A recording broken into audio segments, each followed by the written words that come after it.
a show sometimes. Like I did a show this week, the racism show or whatever, a few days ago, and it cut out like whole chunks of the show where I'm talking or the guest on the phone was talking to me and you couldn't hear us for like 2 minutes. And then we would all of a sudden come back. Now, when you listen to the show back, Spreaker automatically cuts out all the silence. It does it automatically. So you can't even tell, but we'll be talking about something. All of a sudden we're talking about something else. That's why. So it does cause an issue that way. And so the only way to actually have a flawless system and not have that happen is to have an actual soundboard. And that's what I'm going to do is get a soundboard. I still haven't done it. I just need to do it. You can get them on eBay, whatever, like a 6-port, 8-port soundboard. And it tells you on Spreaker's tutorials how to set it up through a soundboard. So you use your mic through the soundboard and you use either, you use an actual phone line, through your soundboard, or you can use Skype or whatever. And that way you don't have to worry about it coming through software. So anyway, that will be flawless and that should work perfectly when I do that. So whenever I have the time to do that, I'll use that. So that's how I do it. But it works pretty well. It's, a lot fucking better than goddamn BTR, of course. And that's not saying much. Anyway, you just need to sit down and kind of figure it out. And you too, David, you need to sit down and just kind of figure it out one day when you're bored or something. And just go through the tutorials, watch each one of them. They're short. The thing about the tutorials is that they're like antiquated. I mean, most of it still applies, but they're based on the old Spreaker. Like when I first signed up for Spreaker, it shows you how to do it based on the old interface. And they changed the interface about a year ago to the new one, which is a lot better. But you can still figure it out that way. So anyway. David's having a craving for a fudge round. Okay, you said something about a fudge round the other day. What the fuck is a fudge round? I've never heard that expression, fudge round. What is a fudge round? But I did see something today. It was kind of cool on my Facebook. Somebody posted it. You take like a, like the cookie dough or whatever you get from like the store, like Toll House cookie dough or Pillsbury or whatever. And, you chop it up, the frozen kind, whatever. Well, you take it out when it's malleable again. It's not frozen, And, the back of a muffin pan, instead of the inside of the muffin pan, use the back of it. And you put the cookie dough around the back of the muffin pan and you bake it like that. And you take it off and you have cups. And you can put like a cup of ice cream inside each of these cookies and you have cookie and ice cream. It's really a good idea, I thought. It sounds really delicious. So anyway, you should try that. But no, I've never heard of a fudge round before, David. I don't have a fucking clue what that is. So you're going to have to educate me on that because I don't really know. Maybe it's a regional term or something. I don't know. Oh, by the way, everybody, if you want to win a free t-shirt, I'm making several t-shirts, Off Limits Show t-shirts. And I made one which has got the tagline, which is irreverent, liberal, irreverent, and really, really gay. And that's pretty much for the gay people out there who want to wear that. Obviously, mostly gay people will wear that shirt, if anybody.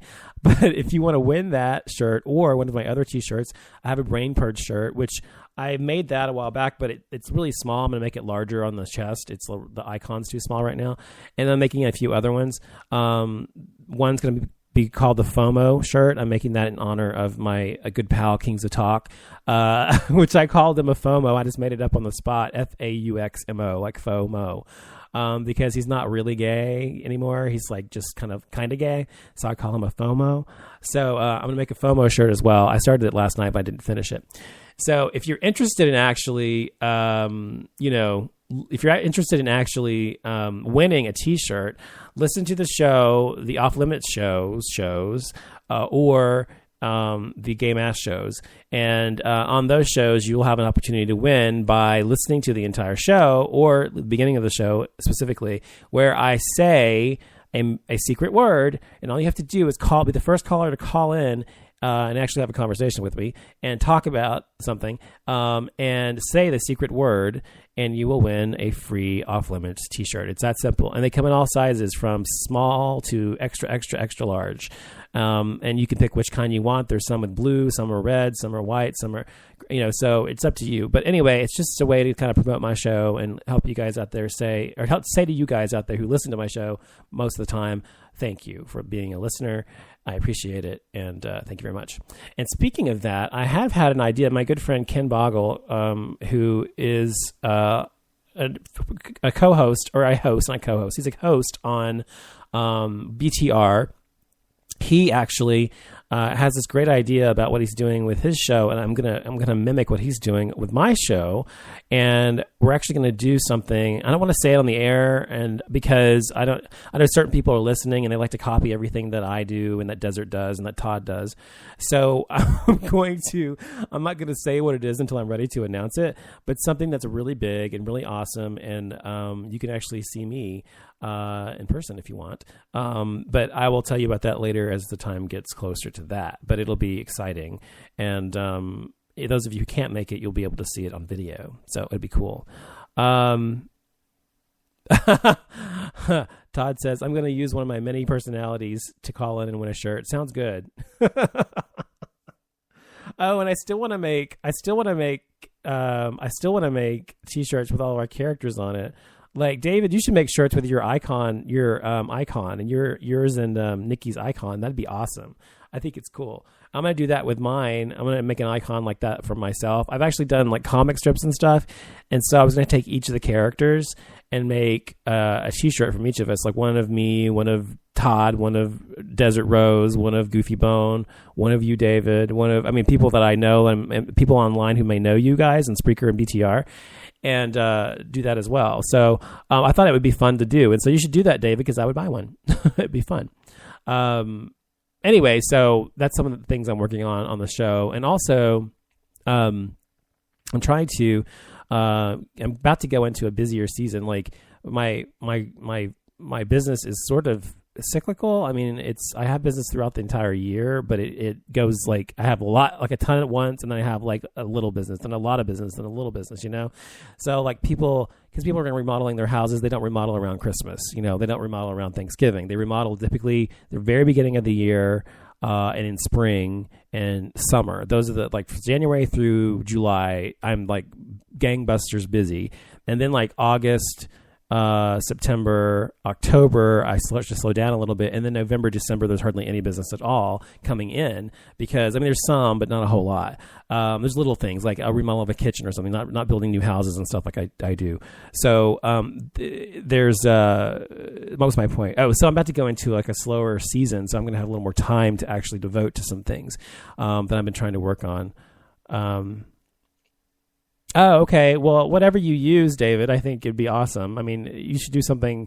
You should make some sort of actual logo. Like Todd made a logo for his too. I made a logo for mine a long time ago. Desert made one for herself. Todd made one for his, which is cool. I like it. And so you should do one for yourself. I think branding is very important, being that I have a marketing background. I think about that kind of crap. So kind of branding yourself or whatever.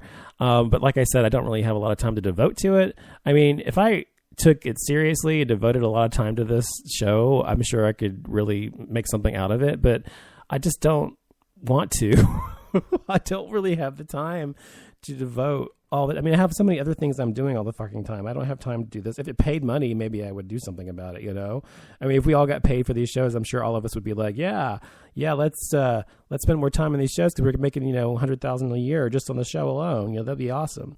But, since we make nothing really, it's like whatever, but I just do it for the love of it. It's fun to me.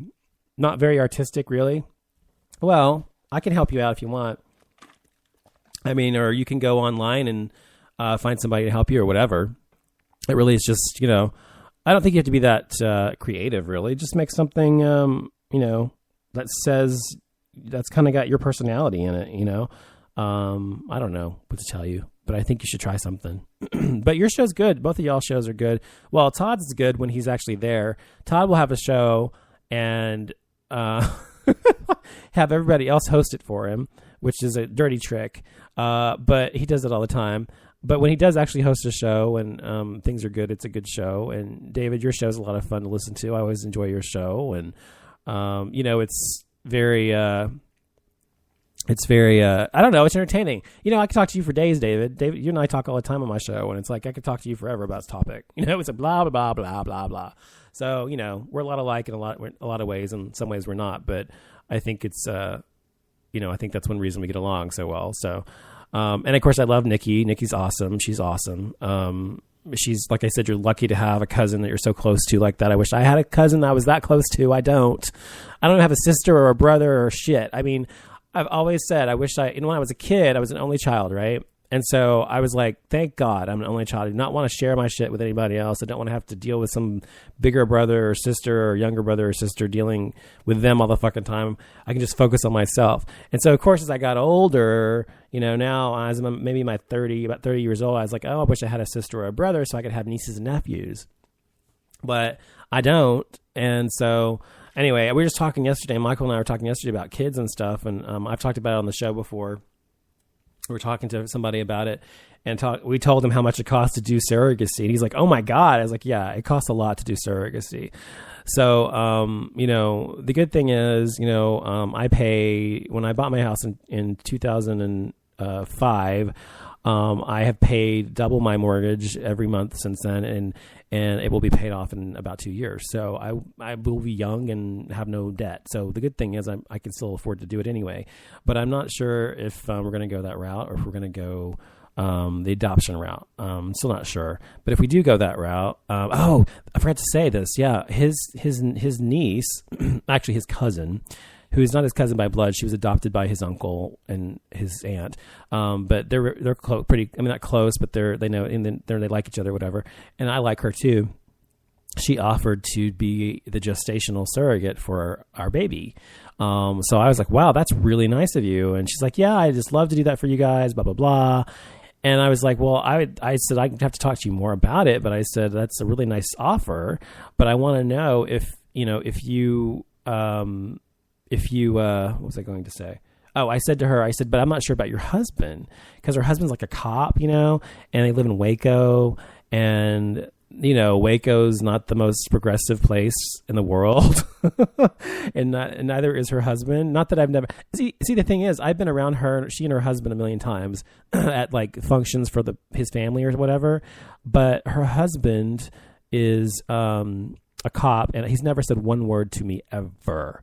And he never says anything to Michael, really. And so, I get the feeling he's probably homophobic and anti-gay and all that crap. And she's not. And she's very intelligent, very beautiful, very sweet, very intelligent. Like I said that already, I think. But anyway, she's got it going on. She's a nice person too. So I like her a lot. But I told her, I think, I'm not sure your husband would go for that. She's like, oh, don't worry about him. I'll work on him or whatever. And so she said she'd get back to me. And of course, that was a week ago, and I haven't heard anything back from her. So like I said, I wasn't holding my breath for that to actually come true. But, it was nice of her to offer, because it would have saved us a lot of money. Because as I've said before, it's going to cost like $100,000 for one child.